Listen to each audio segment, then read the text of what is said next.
এদিকে ধানমন্ডির ৩২ নম্বরে মুক্তিযুদ্ধের স্মৃতি বিজড়িত শেখ মুজিবুর রহমানের বাড়ি ভাঙার বিচার শুরুতেই ফেঁসে গেলেন সাবেক উপদেষ্টা আসিফ মাহমুদ। অবশেষে আওয়ামী লীগের মনের আশা পূরণ হতে চলেছে। ধানমন্ডি ৩২-এ ভাঙচুরের অভিযোগে মামলার মুখোমুখি হতে যাচ্ছেন ডক্টর ইউনূস। দায়িত্ব ছাড়ার সপ্তাহ না পেরোতেই এবার অন্তর্বর্তী সরকারের প্রধান ডক্টর মোহাম্মদ ইউনূস সহ তার নেতৃত্বাধীন উপদেষ্টাদের বিরুদ্ধে শুরু হতে যাচ্ছে আইনি লড়াই। এবার যে দৃশ্যপট পাল্টে যাওয়ার খবর এসেছে, সেই খবরে আপনি নিজেও চমকে উঠবেন, আপনার নিজেরও পিলে চমকে যাবে। এবার কি সব লেজে গোবরে অবস্থা হয়ে যাবে? এবার কি সবার মুখোশ উন্মোচিত হয়ে যাবে? এবার কি বোঝা যাবে যে এই মিশনে পেছন থেকে কারা কারা কাজ করেছেন? বিমানবন্দরে ৩৫০ কোটি টাকা সহ গ্রেফতার হওয়ায় আসিফ মাহমুদকে ফাঁসিতে ঝোলাতে হুঁশিয়ারি তারেক রহমানের। রাতের অন্ধকারে দেশ ছেড়ে পালানোর চেষ্টাকালে তার সঙ্গে থাকা একটি সুটকেস থেকে প্রায় ৩৫০ কোটি টাকার নগদ। সাধু সাবধান, পিঠের চামড়া কারোরই থাকছে না। আসছে আওয়ামী লীগ। সালাউদ্দিন আহমেদের যে বক্তব্য, যে ইঙ্গিত, জুলাই বিপ্লবীদের ফাঁসিতে চড়ানোর ইঙ্গিত তিনি দিলেন। হাসনাত, সার্জিস, নাহিদ যারা নেতৃত্ব দিয়েছে সামনে থেকে, তাদেরকে হুকুমের আসামি করে তাদের বিচারের মুখোমুখি করা এবং তাদেরকে ফাঁসির আদেশ দেয়া।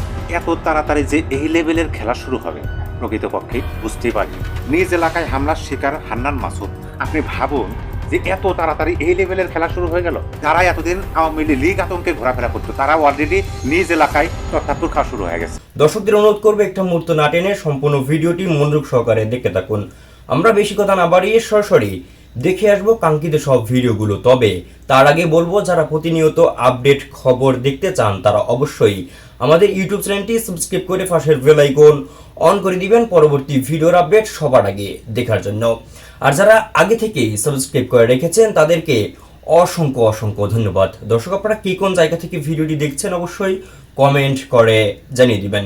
চলুন দর্শক, ভিডিওটিতে আমরা একটি লাইক দিয়ে ধারাবাহিকভাবে সব ভিডিওর আলোচনা দেখে আসি। ধানমন্ডি ৩২-এ ভাঙচুরের অভিযোগে মামলার মুখোমুখি হতে যাচ্ছেন ডক্টর ইউনূস। দায়িত্ব ছাড়ার সপ্তাহ না পেরোতেই এবার অন্তর্বর্তী সরকারের প্রধান ডক্টর মোহাম্মদ ইউনূস সহ তার নেতৃত্বাধীন উপদেষ্টাদের বিরুদ্ধে শুরু হতে যাচ্ছে আইনি লড়াই। ঢাকা বিশ্ববিদ্যালয়ের আইন বিভাগের অধ্যাপক শেখ হাফিজুর রহমান কার্জন ডক্টর ইউনূস ও তার সহযোগীদের বিরুদ্ধে সরাসরি মামলা করার ঘোষণা দিয়ে তোলপাড় সৃষ্টি করেছেন। একটি জাতীয় দৈনিকের অনলাইনে প্রকাশিত প্রতিবেদন অনুযায়ী অধ্যাপক কার্জন এই মামলার জন্য সুনির্দিষ্ট 4টি গুরুতর অভিযোগ সামনে এনেছেন। তার মতে ডক্টর ইউনূস ও তার উপদেষ্টা পরিষদ সংবিধান লঙ্ঘন এবং রাষ্ট্রীয় সার্বভৌমত্বকে বিপন্ন করেছেন। বিশেষ করে যুক্তরাষ্ট্রের সঙ্গে হওয়া চুক্তিগুলোতে চ্যালেঞ্জ করার পাশাপাশি ধানমন্ডি ৩২ নম্বরে বঙ্গবন্ধু শেখ মুজিবুর রহমানের বাসভবনের নারকীয় ভাঙচুর ও ঐতিহাসিক নথিপত্র ধ্বংসের দায়ও তাদের উপর চাপিয়েছেন তিনি। কেন সেনাবাহিনী বা পুলিশ সেখানে সুরক্ষায় এগিয়ে আসেনি এবং এই ধ্বংসযজ্ঞের নেপথ্যে দেশি বিদেশি কারো ইন্ধন ছিল কিনা তা নিয়েই আইনি তদন্তের দাবি তুলেছেন এই আইন বিশেষজ্ঞ। প্রতিবেদনে আরও উল্লেখ করা হয়, মামলার পাশাপাশি সরকারের প্রশাসনিক স্বচ্ছতা নিয়েও প্রশ্ন তুলেছেন অধ্যাপক কার্জন। অধ্যাপক কার্জন জানান, গত 18 মাসে অবিশ্বাস্যভাবে 133টি অধ্যাদেশ জারি করা হয়েছে, যা আইনি ইতিহাসে অত্যন্ত অস্বাভাবিক। বিবিসির একটি প্রতিবেদনের বরাতে তিনি দাবি করেন, এই 133টি অধ্যাদেশের মধ্যে 132টি এখন চরম অনিশ্চয়তার মুখে। ইউনূস অ্যান্ড গংয়ের বিচার নিশ্চিত করার এই কড়া হুঁশিয়ারি এখন দেশের রাজনৈতিক ও আইন অঙ্গনের নতুন ঝড়ের ইঙ্গিত দিচ্ছে। এত তাড়াতাড়ি যে এই লেভেলের খেলা শুরু হবে প্রকৃতপক্ষে বুঝতেই পারিনি। নিজ এলাকায় হামলার শিকার হান্নান মাসুদ। হান্নান মাসুদকে তো আপনারা চেনেন। ওই যে কথায় কথায় কেঁদে ওঠে, টেলিভিশন সেটে উঠে প্রথমে বললেন যে ওই এলাকায় সবচেয়ে গরিব মানুষ তিনি বা তার পরিবার। পরবর্তীতে আবার বললেন যে ওই এলাকায় সবচেয়ে বড় লোক তিনি, মানে তার পরিবার। পরবর্তীতে আমরা দেখলাম যে বাপ ছেলে একে অপরের প্রতিদ্বন্দ্বিতা করলেন নির্বাচনে। হান্নান মাসুদ নির্বাচিত হয়েছেন, এমপি পদপ্রার্থী হয়েছেন। কিন্তু এই ঘটনা হচ্ছে 25শে ফেব্রুয়ারি 2026 দুপুর 3টা 8 মিনিটে আমার দেশ পত্রিকা এটা নিউজ করছে। এটা কিন্তু অন্য কোনো পত্রিকা না, আমার দেশ পত্রিকা। তার মানে কি, তাদের পছন্দের একটা পত্রিকা, তারা শিরোনাম করছে নিজ এলাকায় হামলার শিকার হান্নান মাসুদ। এখন নিউজটা আমি পরিপূর্ণ পড়লাম। নিউজটি আপনাদেরকে আমি পত্রিকা ভাষায় পড়ে শোনাচ্ছি না, সংক্ষেপে বলি। এই হান্নান মাসুদ বাজার পরিদর্শনে গেছেন। সেখানে যাওয়ার পরে বলা হইতেছে দুর্বৃত্তরা তাকে আক্রমণ করছে। পরবর্তীতে হান্নান মাসুদ রাস্তার উপর হাইওয়েতে বসে পড়ে এবং তা দাবি করে যে এইটার কি বলে, তাদেরকে আইনের আওতায় না আনা পর্যন্ত তিনি ওখান থেকে উঠবেন না। তাই করতে পারেন, এটা তাদের পুরাতন অভ্যাস, নতুন কোনো অভ্যাস না। যে কেউ কিছু করলো অথবা এটা ম্যাটিকুলাস ডিজাইনও হতে পারে, সেই দিকেও আমি যাচ্ছি না। কিন্তু আপনি ভাবুন যে এত তাড়াতাড়ি এই লেভেলের খেলা শুরু হয়ে গেল।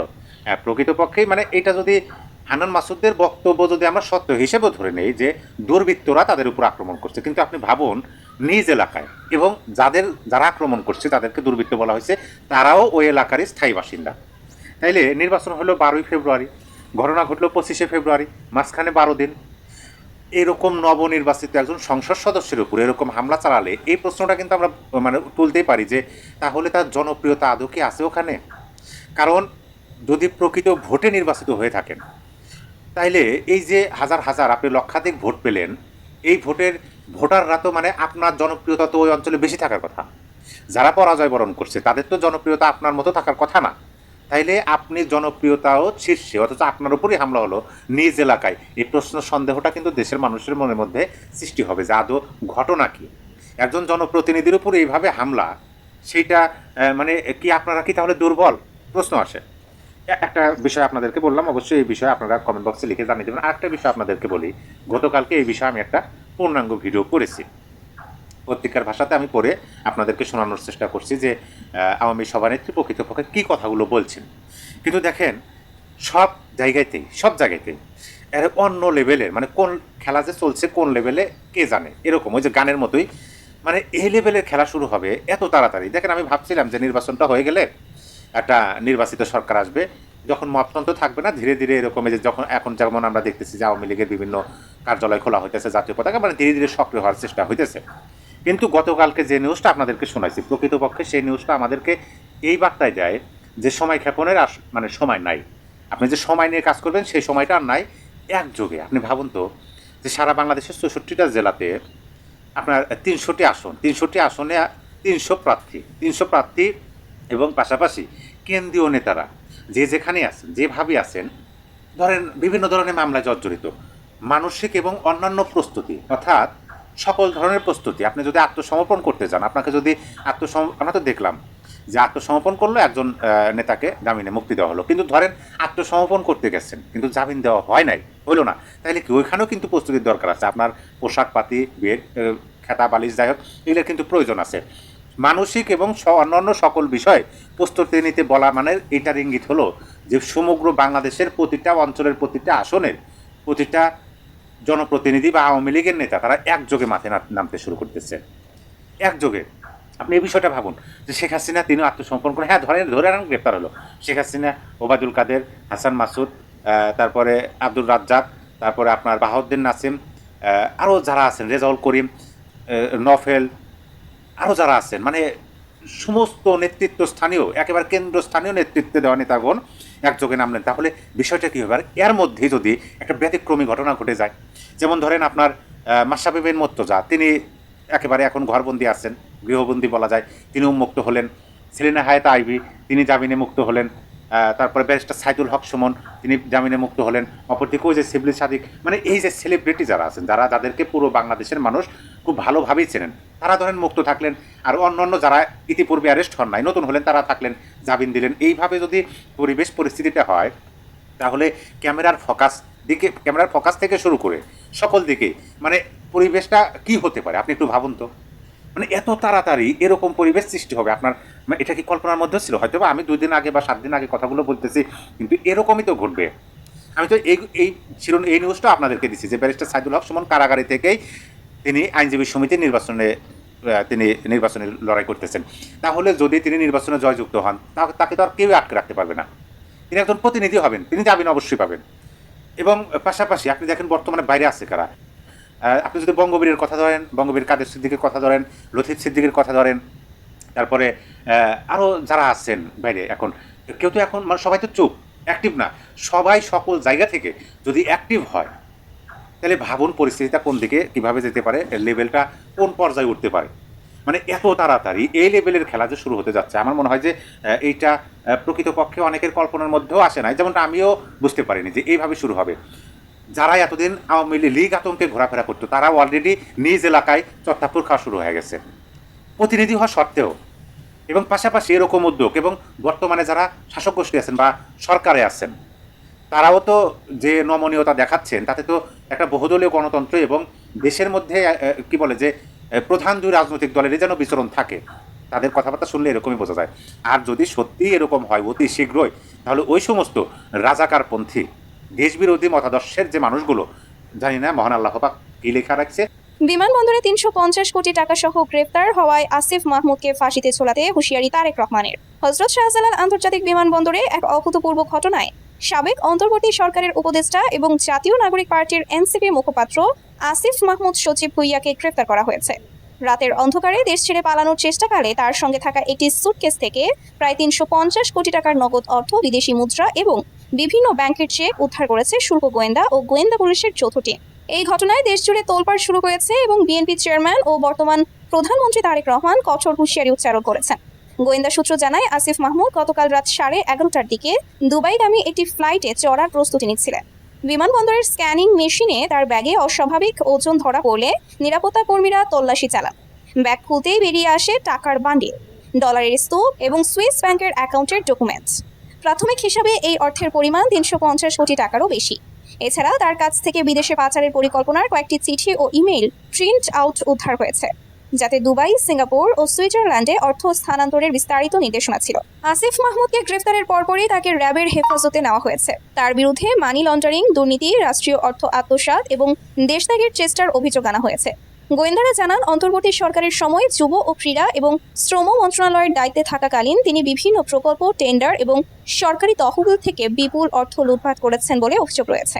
পূর্বের অনুসন্ধানে তার বিরুদ্ধে 11,000 কোটি টাকা পাচারের অভিযোগ উঠেছিল, যার একটি অংশ এখন বিমানবন্দরে ধরা পড়েছে। এই ঘটনার পরপরই প্রধানমন্ত্রী তারেক রহমান এক জরুরি ভিডিও বার্তায় দেশবাসীর উদ্দেশ্যে বলেন, জুলাই বিপ্লবের নামে যারা দেশের সম্পদ লুট করে বিদেশে পালানোর চেষ্টা করছে, তাদের প্রতি আমার স্পষ্ট বার্তা, কোনো ছাড় নেই। আসিফ মাহমুদের মতো অভিযুক্তদের বিচার হবে দ্রুত এবং কঠোর। দুর্নীতির এই অপরাধ যদি প্রমাণিত হয়, তাহলে ফাঁসির মতো সর্বোচ্চ শাস্তিও দেওয়া হবে। দেশের জনগণের টাকা লুট করে পালানোর কোনো সুযোগ নেই। আমরা সবাইকে আইনের আওতায় আনবো, যতই বড় নাম হোক না কেন। তারেক রহমান আরো বলেন, এই ঘটনা প্রমাণ করে যে কিছু সুবিধাবাদী ব্যক্তি বিপ্লবের আবেগকে কাজে লাগিয়ে নিজেদের পকেট ভরেছে, কিন্তু জনগণের আশ্বাস ভাঙার দাম অনেক বেশি। আমি দুর্নীতির বিরুদ্ধে জিরো টলারেন্স নীতি ঘোষণা করছি। আসিফ মাহমুদকে ফাঁসিতে ঝুলিয়ে দেওয়া হবে যদি তার অপরাধের মাত্রা সর্বোচ্চ পর্যায়ে প্রমাণিত হয়। এটা আমার প্রতিশ্রুতি।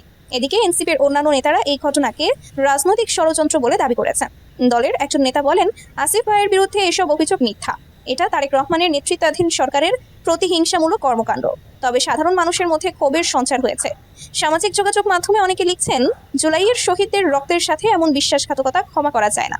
দুদক এবং গোয়েন্দা সংস্থাগুলো এখন আসিফ মাহমুদের সম্পত্তির খোঁজে তদন্ত শুরু করেছে। তার পরিবারের সদস্যদেরও জিজ্ঞাসাবাদ করা হচ্ছে। বিশ্লেষকরা মনে করছেন, এই গ্রেপ্তার দেশের রাজনীতিতে নতুন মোড় আনতে পারে এবং দুর্নীতির বিরুদ্ধে সরকারের কঠোর অবস্থানকে আরও জোরালো করবে। আসিফ মাহমুদের গ্রেফতারের পর বিমানবন্দরে নিরাপত্তা জোরদার করা হয়েছে। তার বিরুদ্ধে মামলা দায়েরের প্রক্রিয়া চলছে। আরও বিস্তারিত তথ্য পাওয়া গেলে জানানো হবে। আসিফ মাহমুদের এই বিমানবন্দর কাণ্ড দেশের রাজনীতিতে নতুন ঝড় তুলেছে। 350 কোটি টাকা সহ গ্রেফতারের ঘটনা দুর্নীতির বিরুদ্ধে সরকারের কঠোর অবস্থানকে প্রমাণ করেছে। প্রধানমন্ত্রী তারেক রহমানের ফাঁসির হুঁশিয়ারি জনগণের মনে আশা জাগিয়েছে। দুর্নীতিবাজদের আর কোনো ছাড় নেই। বিচার দ্রুত ও নিরপেক্ষ হোক, এটাই এখন দেশের দাবি।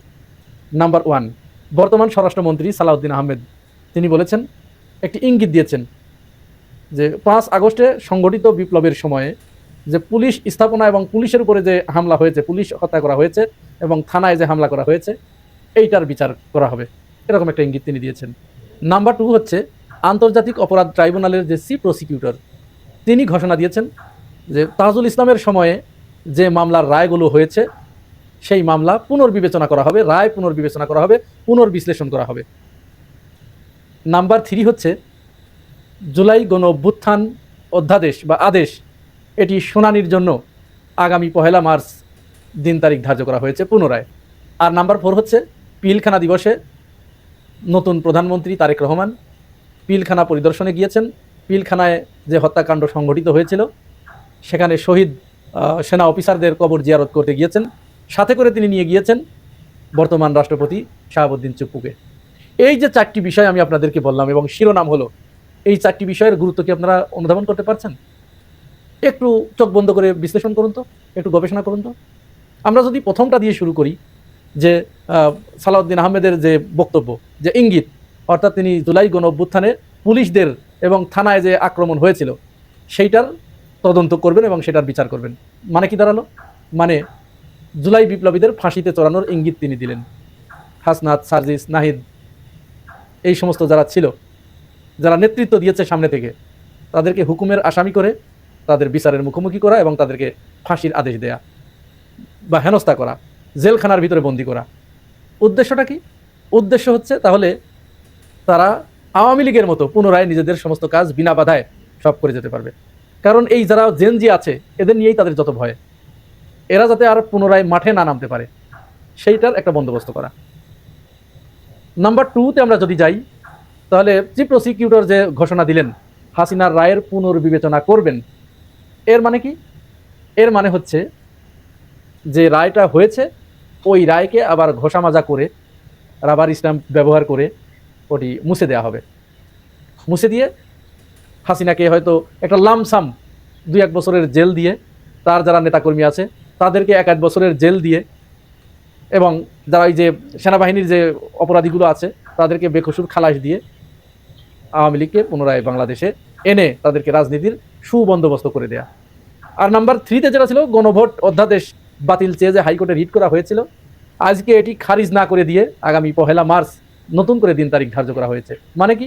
মানে পরিষ্কার, মানে এই 2 দিনের ভিতরে নতুন করে সলা পরামর্শ করে সিদ্ধান্ত গ্রহণ করে এই রায়কে বাতিল করে দেয়া, গণভোটের এই রায়কে বাতিল করে দেয়া। এটি আদালতের মাধ্যমে, বিএনপি নিজের ঘাড়ে না নিয়ে আদালতের মাধ্যমে এটিকে বাতিল করে দিল।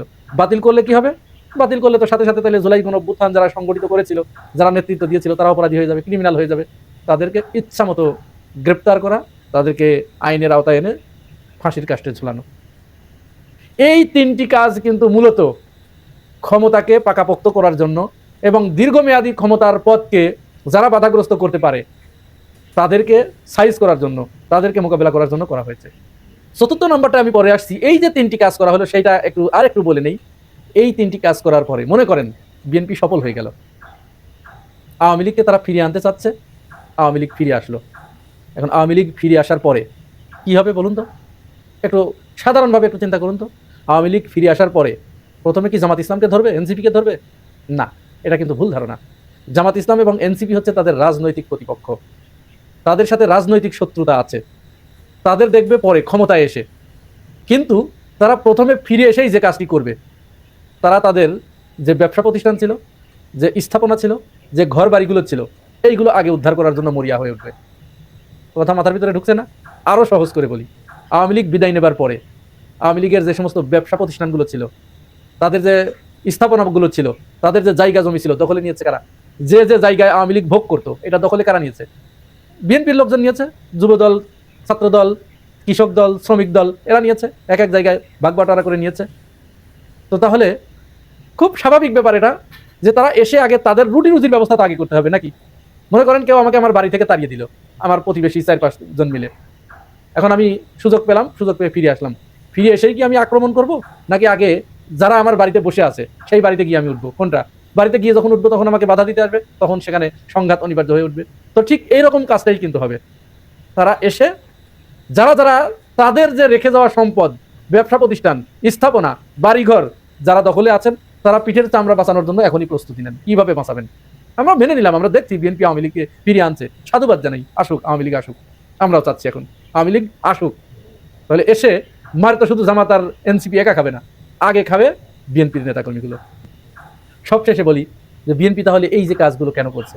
বিএনপি এই কাজগুলো করছে কারণ তারা ক্ষমতায় আসার আগে তাদেরকে এই প্রতিশ্রুতি দিতে হয়েছে। হ্যাঁ, এই প্রতিশ্রুতি তাদেরকে দিতে হয়েছে যে নির্বাচনের আগে আপনারা দেখেছেন বিএনপির সমস্ত নেতারা তারা প্রকাশ্যে ঘোষণা দিয়েছে যে তারা ক্ষমতায় আসলে আওয়ামী লীগের মামলাগুলো রহিত করবে, মামলাগুলো সব প্রত্যাহার করে নেবে। এই মর্মে রাতের অন্ধকারে তাদেরকে ডেকে এনে যে তোমরা আমাদেরকে ভোট দাও, তোমাদের দায়িত্ব আমরা নিচ্ছি। সেইটারই কিন্তু বহিঃপ্রকাশ ঘটলো আজকে নতুন চিফ প্রসিকিউটরের মুখে, এবং সেইটাই হতে যাচ্ছে। তাহলে এটা তো তাদের নির্বাচনী অলিখিত প্রতিশ্রুতি, ওয়াদা। এই ওয়াদা তাদের পালন করতে হবে না? এই ওয়াদাটা কোথায় করে এসেছে? এই ওয়াদাটা করে এসেছে অজিত দোভালের কাছে। অজিত দোভালকে ওই যে কাঁটাতারের বেড়ার ওপারের যিনি নিরাপত্তার দায়িত্বে আছেন তিনি। দর্শক এতক্ষণ সাথে থাকার জন্য অসংখ্য ধন্যবাদ। ইতিমধ্যে আপনারা ভিডিওর আলোচনা দেখে বুঝতে পেরেছেন আজকের ভিডিওটি কতটা গুরুত্বপূর্ণ। এই বিষয়ে আপনাদের মূল্যবান মন্তব্য অবশ্যই কমেন্ট করে জানিয়ে দিবেন। দর্শক আজকের জন্য এতটুকুই ভিডিও ছিল। আর পরবর্তী আপডেট খবর পেতে আমাদের ইউটিউব চ্যানেলটি অবশ্যই সাবস্ক্রাইব করে পাশের বেল আইকন অন করে দিবেন। আল্লাহ হাফেজ।